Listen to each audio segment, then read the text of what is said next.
Talk on day 3 of, technically it's day 4 of Fantastic Fest because it's like 1:30 in the morning. But tonight, it was a long, it's the weekend, it's Saturday. There was a lot of stuff there going on at Fantastic Fest, even from a distance today, not the least of which has become kind of a Fantastic Fest tradition, is Master Pancake Theater, which is what you two just got out of doing, Trevor and Matt. And I believe they were doing, I think someone said it was the first thing they ever did a mock of. It was among it wasn't the very first, but it was one that they did during their inaugural run 20 years ago this month. So this is their big anniversary show. Wow. Okay. So Invasion of the Bee Girls. And you were saying to me, like, Matt, that it has a lot of nudity in it. So I was like, maybe I was thinking it was a different movie than it was. Well, they even mentioned that they used to do a lot more R-rated and exploitation movies and stuff. And then they got over the, well, I think it has to do with being on Twitch. Yeah. Yeah. I can see that. But didn't they at one point I tuned into it, and because I didn't pay for it, there was you had to pay $3 to get the whole thing. You couldn't see the movie, but you could still see them. And so I turned it on and I just see two of the guys covered in shaving cream or something. What was happening? Well, there's some important background here. Yeah, there's a scene in the movie where the bee girls are bringing a human girl into their fold. And by doing so, the woman is stripped naked and then covered in a white kind of plastery substance. So in, I guess it looked suspiciously like Fluffernutter. There you go. And so, just to show some symbiosis with the movie, both John and Owen decided to slather themselves in shaving cream. Okay, that John sounds about right. Good. Owen spent the rest of the movie kind of. I believe the comment was made in this comment section that he looked like a clown that had been left out in the rain. Well, dude, that's how he normally looks. Yeah. So there was a lot of stuff today, as I said. Did either one of you guys do the Leonard Maltin game that they did early today? I did. I almost didn't. Today was a day of nothing but distractions for me. Every time I'd sit down to watch something else would happen, in the world.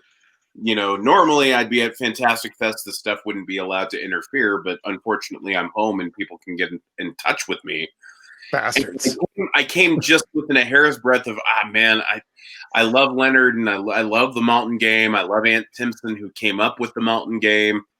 But man, I'd rather just take a nap. And I'm so glad I didn't, because it was a hoot. Owen Edgerton, who was Master Pancake Theater's Owen Edgerton, and published author, director, filmmaker in his own right, hosted this, which was a pre-recorded 2 rounds of the Leonard Maltin game, which has been boxed and made available for people at the Mondo store. But this is an old game that Ant Timpson came up with years ago, and it's become this Fantastic Fest tradition. And so to kind of promote the new release from Mondo of the physical game, they had a little playthrough for a couple rounds, and Leonard and Jesse Maltin stopped by for a few minutes to jaw-jack with the crowd and kind of commentate. And it was just a lot of fun. It was a great way to start the day, honestly. It was just a fun, and this is when, and there's been a lot of controversy about this today, this is when the chat function of the Screener app that people are using to view the movies simultaneously, these are the situations where that comes in really handy. Sure. There has been some discussion on whether or not people should be utilizing that during feature films. Dude, I was surprised after last night when we did our thing, and I kind of went off on the whole, why don't you guys stop chatting during the movie and watch the damn movie? You are trying to Mystery Science Theater it. And of course you hate the movie because you can't stop trying to out funny each other during it. And you're just looking for bad stuff. You're looking for stuff to make fun of. And yeah, no. And someone posted about it today, mad that they were saying, please don't do that. And I was like, hey, don't you think the filmmakers who are often in attendance of these things and watching are going to be kind of distressed to see people doing that in the chat? Yeah. It's like, I think it's kind of incredibly rude. So, I don't know. Well, and I have to admit, like, the chat function is really fun. Yeah. I'm seeing names pop up in there that I haven't seen in 4 or 5 years. Like, it's really, oh, hey, there's Noah, there's Tim, there, like, it's, you see people in there and you want to talk with them, but at the same time that also distracts me from the movie, admittedly. So what I have been doing is I will tune in for the intro. Yeah. I will bounce out of Screener and then I will just watch the film by myself. Yeah. Via the Draft House On Demand app, which has come in handy because there are moments in some of the movies today that I had to replay. Like I said, this was a day of infinite interruption. Yeah.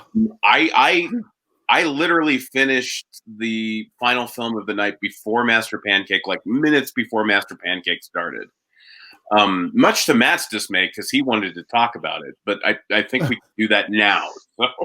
Yes, we're ready to talk movies now. We are in the movie talking mode, and let us go into that. We talk about Old Man Cartoon Movie. It's from Estonia. I love the Estonian Old Man Cartoon Movie. I saw you posted about it, but I was all right. So here's something you probably don't know about me. I can't stand poop jokes. I can't stand them. And that movie, my wife said, "What are you watching?" I was like, "I think it's Wallace and Vomit." I mean, don't get me wrong. There's a lot of funny stuff in it, but it was just not meant for me at all. It's nonstop gross out jokes. And I'm like, this is not my thing. But what do you guys tell what the plot was to this thing? Oh God, can you? Matt, you're better at this than I am. You do this on our podcast. Do you have one off the cuff?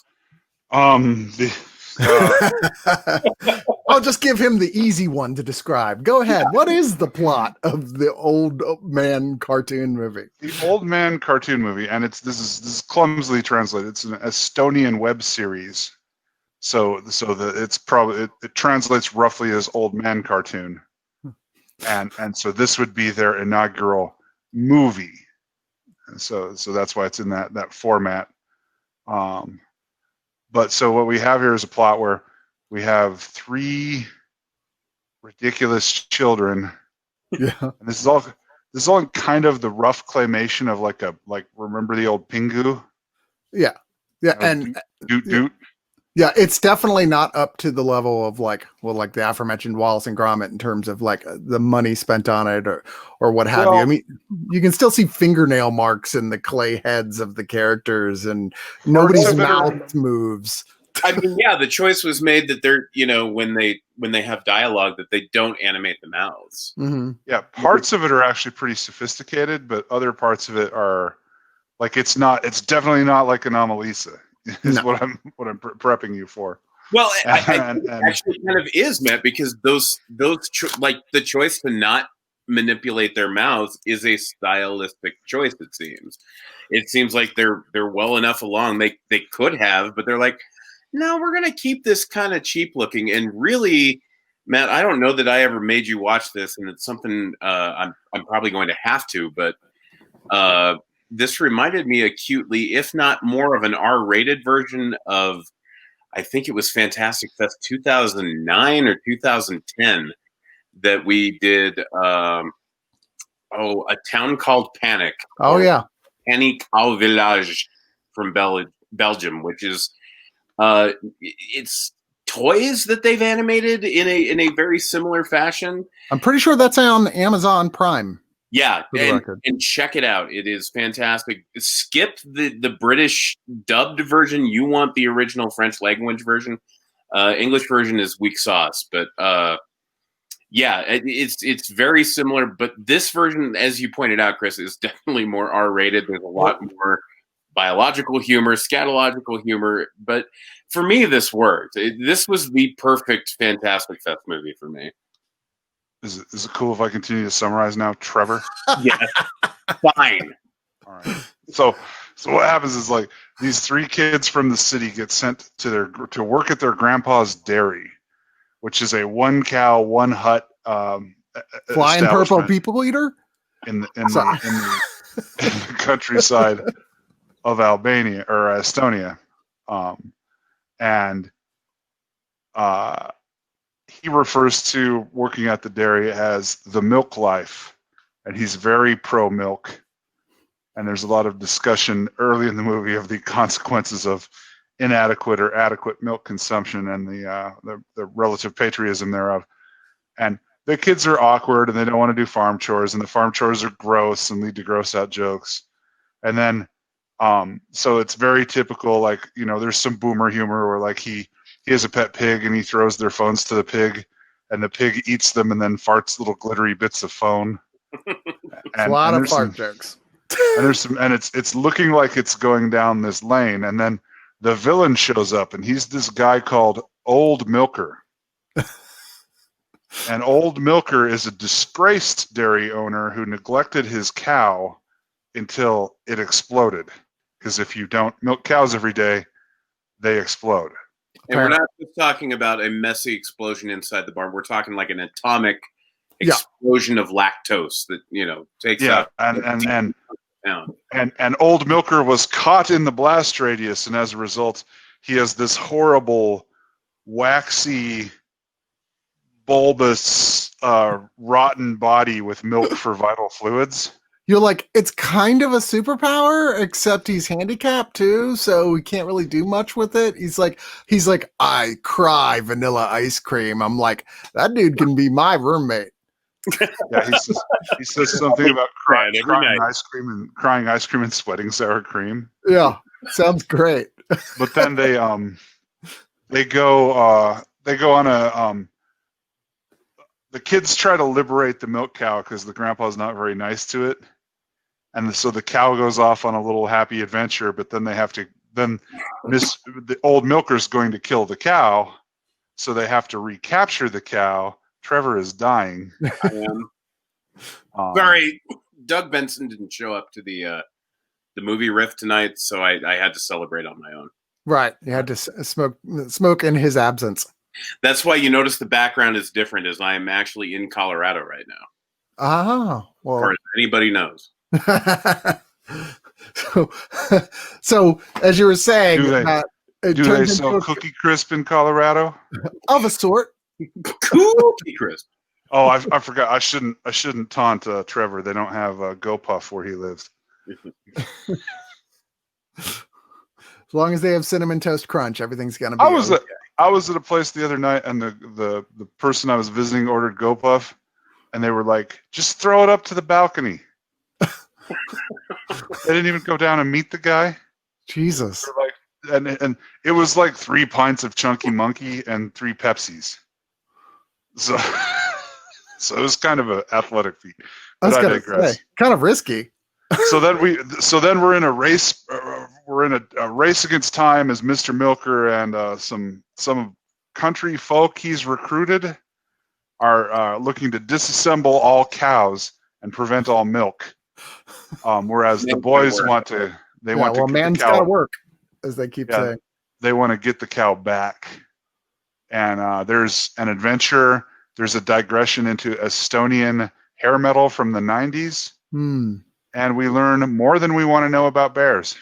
And more than we want to know about trees. For sure. This movie got wood. Yeah, the tree killed me. That and the bear were 2 sequences that I thought worked pretty damn well. And there were moments that worked well, but they kept doing, like, there's a scene where the farmer like picks up the pig because it's farting and the kids are amused by it farting. So he picks it up and like blows it up and putting his mouth on its ass till it's bigger, so then he can squeeze it and get more farts out. And when he puts it down, he's got shit all around his mouth. I'm like, stop, just stop. And like, I love milk and milk products in general, but I don't know, man. They made milk look disgusting. And I had a couple of moments watching it where I was like, "What is this? The stupid ass visit?" That's a piece of old bitterness. No, wait. Now, Matt, this has come up before. Do you mean The Visit or The Guest? The Visit, the M. Night Shyamalan one. That's The Guest, right? I think we've been getting that wrong for like probably 5 years on our podcast. The Guest is a good movie. The Visit, for some reason, some people called it a good movie, but it is not. The Visit is the Shyamalan one, though, right? Yes. Okay, Yeah. I've been getting that wrong then. Never mind. Okay, fair enough. Guest is the one with Dan Stevens. Oh, okay, yeah, I like The Guest. All right. Yeah, of course. The Guest is great. The Visit is the one where the two little kids go and visit their grandparents. Yes. Yeah, and old people are creepy. Yeah. And somebody gets hit in the face with a used adult diaper. Yeah. Okay, I'm with you. Anyways, this Estonian movie we watched. Yeah, I think like I said, I watch it and I'm like, I don't hate this, but it is not meant for me. This is just not, like 80% of this is not my sense of humor. I don't like the gross out jokes. That's fine for people who do. I don't think there's anything inherently wrong with it. It's just a little too puerile for my tastes, if you will. I said tastes after describing those jokes. I mean, that is a fair criticism, and like, if that's not your bag, this is not the movie for you. But it's totally a Fantastic Fest movie, no question. It is, and that's what I think. That's my note here, is that the difference here is that at a typical Fantastic Fest, when you attend, there's several movies playing in different slots, and so as a Fantastic Fest attendee, people have different stratagem and different ways that they like, okay, I'm going to put this movie above this movie, and this is my first pick, this is my second pick. That obviously is not happening this year. And so one of the things I've learned to kind of accept is, oh, this is a silver lining for this, is we're all watching the same movie at the same time. We don't have to make that choice. And every movie thus far, I have hit 100% cold.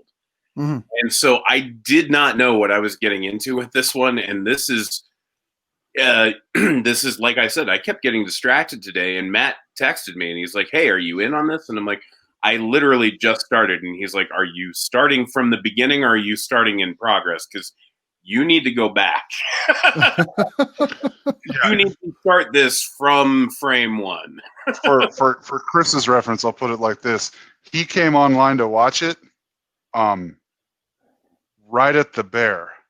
Oh shit. No, yeah, you got that's like over halfway through the movie. I mean, I'm like, you cannot start right here. But that is enough to give you a taste of like, oh, I kind of want to watch this movie now.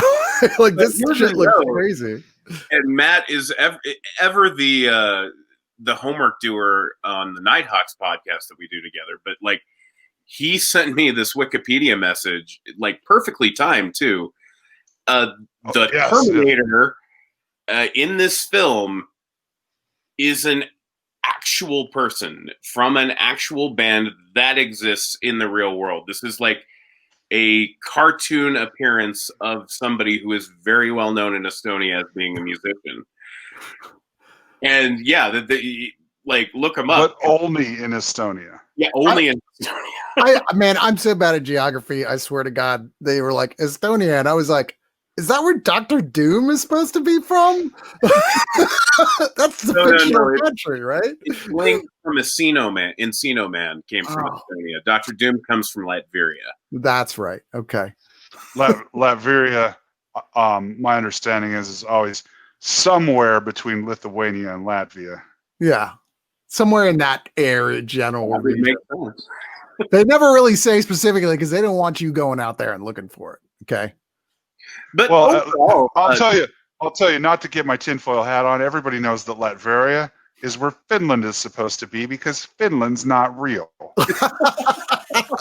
I know some Finns who might agree with you, but let's talk about the big movie of the night was The Stylist, which was a big to Fantastic Fest fans in particular, because first of all, it was the return of several people who've been part of other Fantastic Fest films. I mean, star Bree Grant is like at this point almost a scream queen, and it was nice to see her in anything. And she's kind of the co-lead star in this film, directed by Jill Gevargizian. Thank you for making the attempt on that, because I wasn't going to do it. who wrote and directed it, and the reason it kind of is even more internally fantastic fest is because this is an expansion out of her original short, which also starred Najar Townsend in the lead role in both. And this is a film that I spent the first 30 minutes going, this is very well made, but I'm not really sure it's connecting with me. I mean, I get it. It's like, it's very female directed. It's very people with anxiety, severe anxiety and imposter syndrome and things like that. I was like, okay, everybody to some degree suffers from that, but like, I don't feel like this is speaking to me. And then by the halfway point, I was like, everything, all bets are off. I'm just sitting there watching this thing going, what? And by the end, I'm like, I thought this was great and the best thing we've seen so far. But Trevor, why don't you describe the plot to this one? So the Stylist surrounds this character who is a hairstylist, a beautician. She leads a secret double life in her daytime job. She does hair and she's very careful. Looks like a very therapeutic, very caring very person. ASMR IRL. Yeah, there you go. And by the way, the Foley work in this, the sound in this is fantastic. But this character, her other life, she covets parts of other women and she lures them in, maybe drugs them, maybe does some, and she cuts off their scalps and collects the scalps, a perfectly reasonable way to handle your mental illness. But she starts interacting with this customer of hers who needs her for an emergency wedding job. She doesn't typically do weddings. She is, we find out through the course of the movie, pretty socially awkward. She's very introverted. She's not, she's a real wallflower, and this is, not her element. She wouldn't be comfortable there. But there's something about this client, and so she agrees to it. And then we get this kind of strange single white female fatal attraction kind of stalker story where the stylist character is stalking and obsessed with, and at the same time, we're not sure how dangerous she could be or potentially will be. And it's just a very taut, I want to say slow burn, not long fuse. I think it's very effective. Yeah. And just, I said this privately to a few people, but I think I'm going to go on record with this knowing it's going to be a controversial take. But like the word that popped in my head at the end of this film was Hitchcock. Okay. And I know that's high praise. I know that's not something to throw around hyperbolically, but that's the way I felt after this. Was after, like, you watch a Hitchcock movie for the first time that hasn't been spoiled for you, and you're like, wow, that's how this hit me. It was kind of a slow burner, and I'm like, I don't know if I'm into this, and maybe it's grabbing my attention. And this was difficult because this is a slow burn, and you're at home. You have all these distractions. Your phone's going off. You have people wanting to talk to you. You've got noise outside. You want to check on that. Popcorn's ready. You want to hit pause. And so there was a little bit of that in the beginning of this for me. But like you said, Chris, about the halfway mark, I was glued. Yeah, no, it deserves your attention. It absolutely does. I did not think Hitchcock myself, but I did think, wow, this is like that movie Maniac in a lot of ways. If it was not campy and it was directed towards a completely different, like not just gender, but just audience specifically. Like the first half of this movie, I started going, like early on, you see, oh, she's a killer. And then I started question, but is she though? She seems kind of normal, really, for a killer. And it's like, well, this film is using this situation as a way to examine the path of people who do deal with this level of social anxiety and imposter syndrome and all these things. Like, it's crippling. And I know people who suffer from it to a point where you have to go and drag them out of their house to get them to go to, their own birthday party. And I think the killing is just there kind of to make it an entertaining genre film, which it very much is in that way. The kills are great and really creepy. Like she's got like a salon / abattoir in her basement with all the scalped wigs that she just puts on every once in a while and talks like she are those people, which is very reminiscent of Maniac. But I found myself really drawn into this character. There's going to be people who are going to be disturbed by this entirely because this film isn't really judging the main character for what they're doing. And that's part of why I think this is much more about an exploration of the real life aspects of the mental illnesses involved and anxieties than it is trying to say this woman is literally killing these people. But it works on either level as long as you're not going to try and bring like outraged morality into it. Well, I think that's why it works and this is something that I mentioned privately to a few folks. Matt, I think I mentioned it to you, is the pathos they build for this character is incredible. Mm-hmm. Like you feel sorry for her when she is in somebody else's space, when she is invading, when she is doing her creepy stalker shit, and she comes close to getting caught. You're like, oh my God, no, get out of there. No, oh shit, you're going to get. And when she gets away, you're relieved. And then you realize, wait, she's committing a felony. Like, this is a murderous woman. This is the Golden State Killer female edition. And she's doing Golden State Killer shit. And you're rooting for her.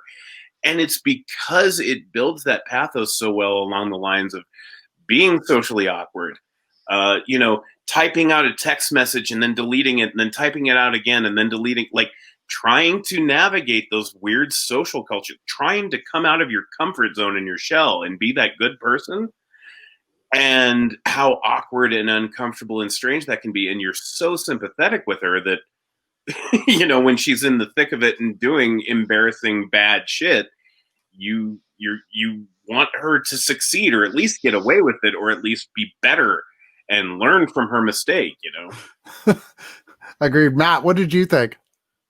I was intrigued with it, and I thought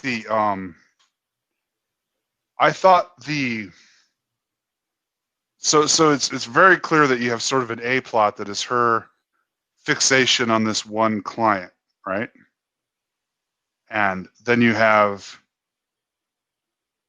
a bunch of intermittent she's off on doing her serial thing in the meantime, and it adds a lot of consequentiality to that plot. Like if they tried to save it for some kind of reveal Mm-hmm. that she was homicidal till the end, I don't think it would have worked, and I don't think it would have worked with fewer kills, because you get this pattern from her of almost like like she's trying to fight it, and she seems to feel not moral regret, but like I can't believe I ate a whole pizza again kind of, like self-judgment.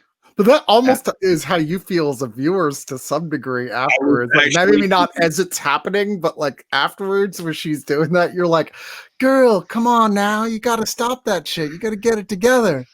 I was actually eating a giant pizza while I was watching this. True to Alamo Drafthouse style. Right. I was good. I had homemade sweet and sour chicken and broccoli. Oh, damn, so you're cooking at least. That's I like to say I less cook and more assemble pre-made ingredients into a thing that becomes a different thing.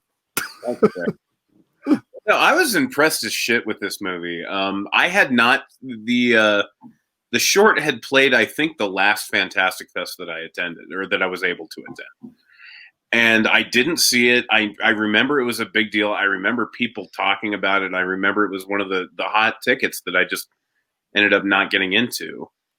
And I think shorts, this is something we talked about on the last Fantastic Fest day wrap up, was that, I think shorts are criminally underwatched in our culture. Mm-hmm. I think like some of the best stuff Nacho Vigalondo has done. Yeah, Time Crimes is great. Extraterrestrial is great. But like his short films are fucking awesome. And those are available through the Alamo Drafthouse On Demand app. And they're affordable. They're like $4 to own or rent or whatever, and like worth it. Like watch those, get them. Like they're great. And Nacho, of course, is a staple of Fantastic Fest. Yeah. But yeah, just there was a part of me that was concerned though that it's like, okay, this is a successful short. It's a legacy for Fantastic Fest. You know, it's something that they'd be inclined to program anyway. Is this just going to be the short with more padding? And I still haven't seen the short. I've got it actually queued up in another window. I'm going to watch it immediately after this record. But like I was so satisfied by the end of this film, and like you said, I was a little weird walking in, and it's a female centric, female directed, female produced horror movie, which is something you just don't see often. So it's walking into some unfamiliar and untrod territory with me. And so I was a little skeptical at first, but man, I just like it. Midpoint, I bought in so hard, and this is just a shot of something good. Yeah, as much as this film isn't really aiming at me as any of its demographics per se, if you're stick with it, it's impossible to not end up really getting into this. I think it's such a well-made film. It's so well acted. It's so well directed, and it's kind of a new classic if it gets the attention that it deserves. You know, I think this has a huge audience just waiting for it.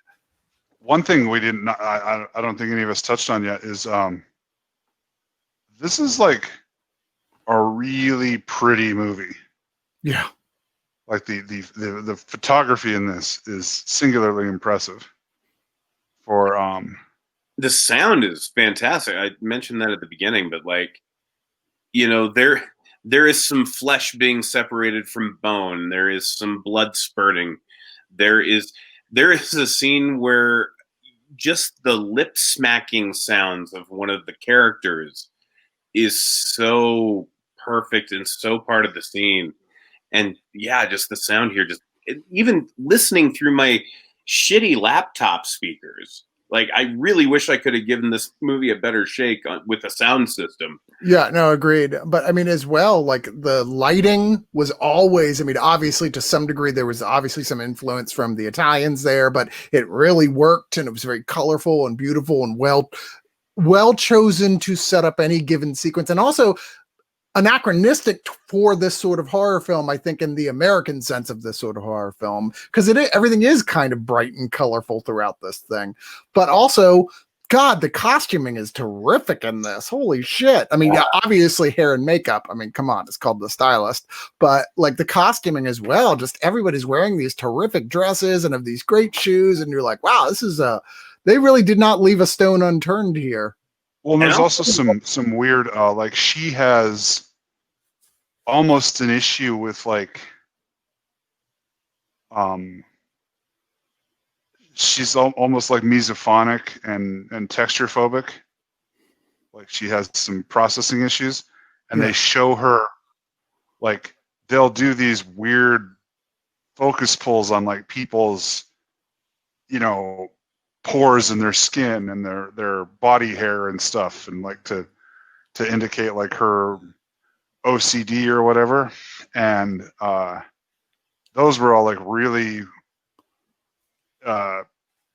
sort of hypnotically photographed. They were you're like, I don't really like thinking that we're all made up of skin and fur, but that's a pretty way to show it, you know. Well, guys, we're at over 30 minutes, so we do have to wrap this one up. But overall, I think, are we all on the same page that this is the best film we've seen on the list so far this year? I think, yeah, absolutely. It's my personal favorite so far. And on top of that, I think it's the best made movie. Like, technically, just the best movie I've seen so far. Absolutely. And I'll put it as well on my list of the best horror films I've seen this year for sure. And this has been a really good year for horror. There's been a lot of good horror films, a lot of which were under the radar, like dropped on Shudder and what have you. But nonetheless, there have been so many really good ones that have come out. And this is right at the very top of that list. Yeah. Matt, how about you? I was into it. I was writing down the people that worked on it so I could watch their next thing. So that's Sorry, we're about as doing the good as Brady it Bunch gets. thing here. I could always see Trevor's trying to have fun, but look at this. Ha ha! What now, bitch? Fuck, man. Here's the story of 3 critics who were a little sleep deprived crazy. Well, and I was drinking some during that screening and smoking a little bit. They were So. having hallucinations of their own. Indeed. So we'll be back tomorrow with more. And actually, we've got a full crew coming tomorrow. I believe Ben and Alan are both going to be on here again tomorrow, which is cool. They have been busy, but they said they are going to be joining us. And where we will be talking about the secret screening, which no one knows what it is, but Drew McWeeny apparently posted saying, "Oh, you guys are going to love it. It is a don't miss." And apparently it is has not been seen, has not been released film. There are rumors that it was a re-release. It is not. It is a brand new film. We'll be talking about that. We'll be talking about The Boy Behind the Door, and this will be another late show because Fantastic Feud is going on. And I'm sorry, guys, I don't miss Fantastic Feud. I used to write for the Fantastic Feud, and I had an opportunity this year, and I missed it. So sorry, Max. Oh. My fault. I didn't respond to the email. But yeah, that is a don't miss event. And, actually, the last movie that Drew McWeeny told me not to miss was Pacific Rim. So, okay. Take that. Yeah, and I love Pacific Rim. So I do too. I mean, it's one of those movies I look at and I go, this is not a great movie, and I love it anyway. Yeah. Hear me out, guys. Hear me out.